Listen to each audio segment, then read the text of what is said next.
Hello guys, how are you? Today video number 22. We will be talking about how big things get done by Bent, Flyvbjerg and Dan Gardner. I think Bent, he's from Scandinavia or something because of his surname. But yeah, so who are these guys firstly? So Bent, he's a professor at Oxford University and he conducted like super extensive researches on mega projects and the success factors, like why they take longer than others, why sometimes some projects reach the deadlines, they meet the deadlines and others not. And he did a lot of research, so he provides like a solid foundation for these principles along the book. And then his colleague Dan, he's as well a journalist and author, and he's known for his work on risk, decision making, and behavioral economics. Yeah, but mainly his background is in journalism. So, and risk management, maybe we could say decision. So, some of the most important lessons from this book. Firstly, understand and plan for uncertainty. So, when you are planning a big projects often face a lot of unforeseen challenges. So the authors, they emphasize the importance of acknowledging and preparing for uncertainty rather than relying always only on just optimistic projections. So you need to take always into consideration many factors, especially when it's something big, and having contingency plans for unexpected situations. Then focusing on realistic goals. So setting achievable and realistic goals is crucial. You could use maybe the SMART objective metric, which is basically SMART. So S means specific, M measurable, A achievable, R realistic, and time specific, I think. So this is a good way to measure a goal, because you can measure it, you can see if it's achievable and realistic. Time specific is a nice way of comparing as well to get feedback, how well you did, how well did you performed. So this book basically advises being like, they are against a bit of against over ambitious planning and super positive, because sometimes it can lead to failure.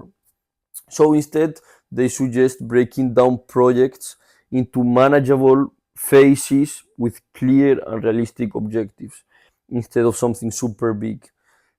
Break it down, do maybe some reverse engineering and break it down into many multiple steps, which can be easier to follow. Then, of course, learn from past mistakes. So, historical examples maybe of project failures and successes provide valuable lessons.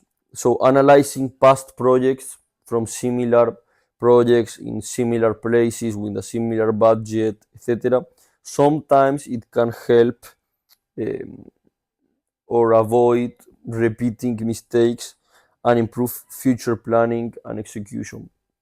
So, as well, something important is using evidence based decision making. So decisions should be made based on solid evidence and data rather than assumptions or wishful thinking. So the authors advocate for a rigorous approach to assessing projects and risk mainly. Then number 5, I want to talk about something super important that even me am facing right now in many of the projects we're working with other people, is the importance of prioritizing effective communication. Clear communication among all stakeholders is essential for a project to succeed. So ensuring that everyone is involved in giving out their opinion and understanding the project's goals, risk, the progress, where are you at a certain point in time. All of these things help mitigating misunderstandings, everyone, aligning everyone's effort, So you become much more powerful. All of the brains on the same page of the book. Of course, when it's something very big, this is divided, right? So everyone working on electricity must be, let's say when you're building a building, everyone working on electricity must be on the same page. Everyone working on the water chain, same. Everyone working on, I don't know, divided in sectors. Then number 6, I want to talk about implementing flexible strategies. So big projects generally they often require adjustments and flexibility in order to adapt to factors and conditions.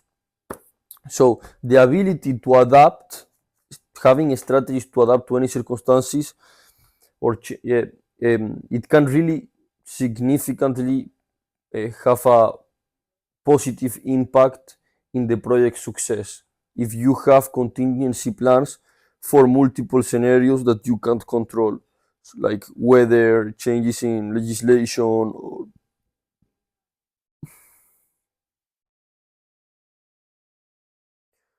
making sure that it will be useful by the time it's being done, supposing that is a building, let's say.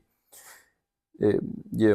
And then lastly, building a strong team with a strong leadership.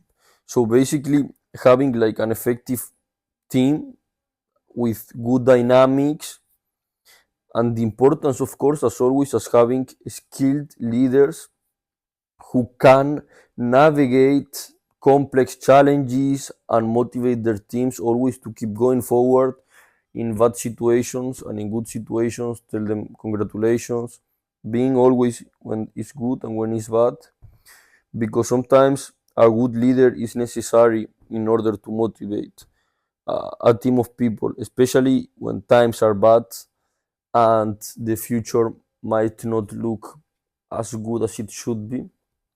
But if the whole team works together towards the objective with a clear plan, a clear vision, a clear objective, it has higher chances of succeeding.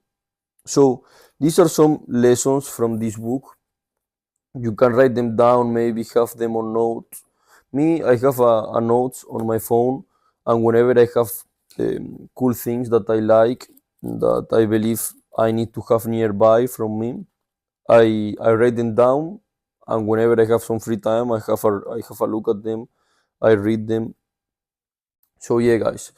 So I hope you like this video, and I'll see you next week on another video. And probably on the following weeks, I will bring more people to talk about books um, in the podcast. So I hope you like it. See you soon, guys. Take care.